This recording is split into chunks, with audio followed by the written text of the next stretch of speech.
pidiendo cosas grandes cuando nos sentimos muy pequeños. Muchas veces, cuando el creyente ora, viene a su mente la duda sobre el derecho que tiene de ir delante del trono de Dios y hacer peticiones tan pretenciosas. ¿Qué derecho tienes de pedir cosas tan grandes?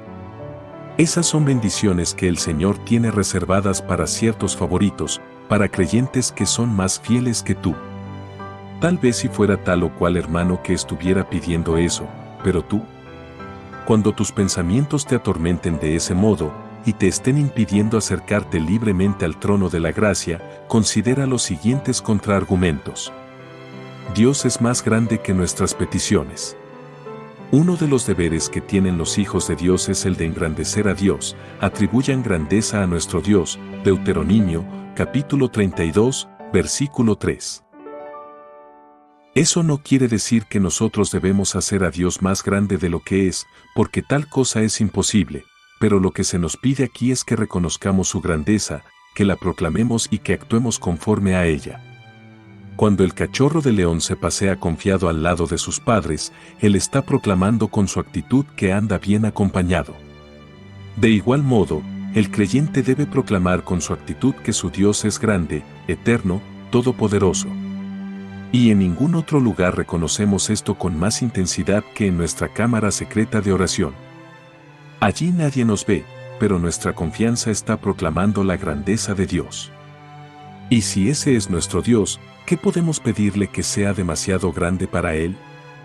Hay cosas que no nos atreveríamos a pedirle a una persona común y corriente, pero que sí podríamos pedirle a un presidente. Así también hay cosas que no podríamos pedirle a un presidente, pero que sí podemos pedirle a Dios. Segundo libro de Reyes, capítulo 6, versículo del 26 al 27. ¿Qué nos ilustra esto? Que mientras más grande es la petición que hacemos, más grande es a nuestros ojos la persona a quien nos dirigimos. ¿Y qué nos dice la Escritura acerca de nuestro Dios? Que Él es aquel que es poderoso para hacer todo mucho más abundantemente de lo que pedimos o entendemos. Efesios, capítulo 3, versículo 20. Es tu petición que Dios perdone tus pecados. Nunca pienses que estos son demasiado grandes como para ser perdonados, porque dice la Escritura que nuestro Dios se deleita en misericordia, y que Él es amplio en perdonar. ¿O es tu petición que te libre de un pecado que te está martirizando y esclavizando? El Dios al cual estás orando es capaz de abrir cualquier prisión de maldad en la cual puedas estar encerrado. Los egipcios tenían una cruel tiranía sobre los israelitas, y dice en Éxodo, capítulo 14, versículo 24, a la vigilia de la mañana, el Señor miró el ejército de los egipcios, y sembró la confusión en el ejército de los egipcios. Una sola mirada suya es capaz de desbaratar todo un ejército y determinar la más cruel de las tiranías. ¿O estás pidiendo tal vez que Dios te libre de una gran aflicción? ¿Estás en este momento sumido en tinieblas y no ves ni un rayo de luz por ningún lado? Recuerda entonces que Dios hizo todo lo que se ve de lo que no se veía. Siendo Él un espíritu puro, tiene tanto poder como para crear materia usando únicamente su palabra. No debe ser difícil para Él organizar esa materia cuando de repente nos parezca que todo a nuestro lado es caótico y desordenado. Hermano, la misericordia de Dios no es menor que su poder, ni su poder es menor que su misericordia. Él pidiendo cosas grandes cuando nos sentimos pequeños ha decretado que su poder infinito esté disponible para obrar en nuestras vidas de modo que todas las cosas sean para nuestro bien. El mismo Señor dijo a Abraham en una ocasión, ¿hay algo demasiado difícil para el Señor? Génesis, capítulo 18, versículo 14. Así que si en un momento dado piensas que tu petición es muy grande, lo primero que debes hacer es comparar tu petición con la grandeza de Dios. Eso te dará más confianza para acercarte al trono de la gracia y derramar tus preocupaciones en la presencia de aquel que cuida de nosotros con un amor infinito e inmutable. Las promesas de Dios son inmerecidas. Para que la oración del creyente sea efectiva debe estar basada en las promesas que Dios nos ha dejado en su palabra, ya que Dios no hará aquello que Él no ha prometido. Por ejemplo, supongamos que un individuo decide dejar de comer para siempre y subsistir únicamente por medio de la oración. ¿Puede Dios preservar la vida de ese individuo, aunque deje de comer? Sí, Dios tiene poder para hacerlo. Pero ¿sabe qué es lo que muy probablemente le sucederá a este hombre?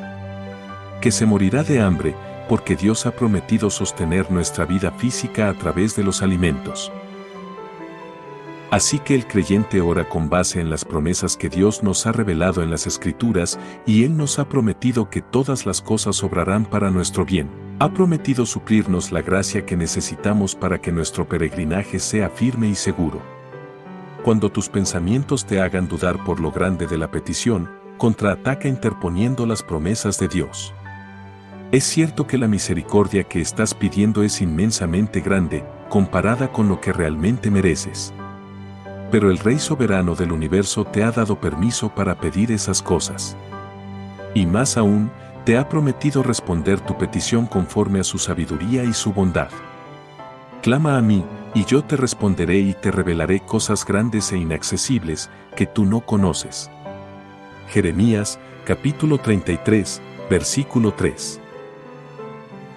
Cristo pagó por las misericordias que necesitamos. No estás acudiendo al trono de Dios en tu propio nombre, porque si fuera así no encontrarías nada, sino en el nombre de Cristo, y el Padre no le niega nada a su Hijo. En verdad les digo, que si piden algo al Padre en mi nombre, Él se lo dará. Juan, capítulo 16, versículo 23. Noten que el asunto aquí no es únicamente que el creyente debe pedir al Padre la bendición requerida en el nombre de Cristo, sino que es también en ese nombre que el Padre lo hará. Cristo es el canal a través del cual fluyen todas las bendiciones de Dios. Todas las bondades de las cuales Dios nos hace partícipes, Cristo las compró para nosotros en pidiendo cosas grandes cuando nos sentimos pequeños, la cruz. Cristo compró para ti regeneración, fe, arrepentimiento, perdón de pecados, comunión con Dios, etc. Orar en el nombre de Cristo no significa mencionar su nombre al final de la oración. Es ir delante del Padre con base en lo que Cristo adquirió para ti. Supongamos que Juan Pérez es administrador de una empresa, y que como tal, Juan puede firmar cheques de la cuenta que esta empresa tiene en un banco. Si Juan Pérez acude a ese banco como administrador, y con un cheque de la empresa, él puede sacar de ese banco todos los fondos que desee. Pero si acude al banco en su propio nombre, y emite un cheque personal, el banco no sacará el dinero de la empresa para dárselo, sino que examinarán la cuenta personal de Juan Pérez para ver si tiene los fondos necesarios. De la misma manera, cuando el creyente acude al trono de la gracia, no lo está haciendo por sí mismo, ni en sus propios méritos. Está acudiendo en el nombre de Cristo, basado en los méritos de Él. Podemos ir delante de Dios porque Cristo, su Hijo, compró esas misericordias para nosotros. Esa es la enseñanza de Hebreos, capítulo 4, versículo del 14 al 16. Así que la próxima vez que vayas a orar, y tus pensamientos te arrastren al terreno de la duda, diciéndote, pero, ¿quién crees que eres? Es el momento de responder, yo sé que no soy nadie, y que no tengo derecho a pedir nada por mí mismo delante del trono de Dios, pero estoy orando en el nombre de Cristo. Es en sus méritos que confío, no en los propios. He aquí algunos de los remedios que podemos usar como creyentes para defendernos de las estratagemas de Satanás. Solo deseo recordarte para concluir que en el reino de Cristo hay una ley por la que se rigen todas las cosas, hágase en ustedes según su fe. Quiera el Señor aumentar nuestra fe y, por consiguiente, aumentar nuestra vida de oración, al escuchar estos argumentos que nos estimulan a traer continuamente nuestra causa delante del trono de la gracia, y a echar nuestras ansiedades sobre Él, sabiendo que Él tiene cuidado de nosotros. Preguntas de reflexión. El autor escribe, el creyente debe proclamar con su actitud que su Dios es grande, eterno, todopoderoso. ¿Cómo se relaciona esta verdad con la oración? En tus propias palabras, ¿cómo se relacionan el tamaño de nuestra visión de Dios con el tamaño de las cosas que estamos dispuestas a pedirle? ¿De qué maneras prácticas puedes atacar tus temores con las promesas de Dios? ¿Cómo es que la obra redentora de Cristo nos brinda seguridad para acercarnos a Dios en oración?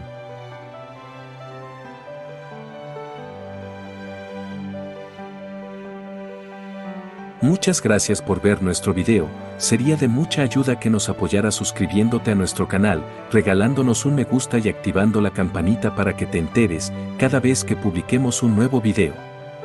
Con esto nos ayudas a seguir creciendo y así poder traer más contenido como este.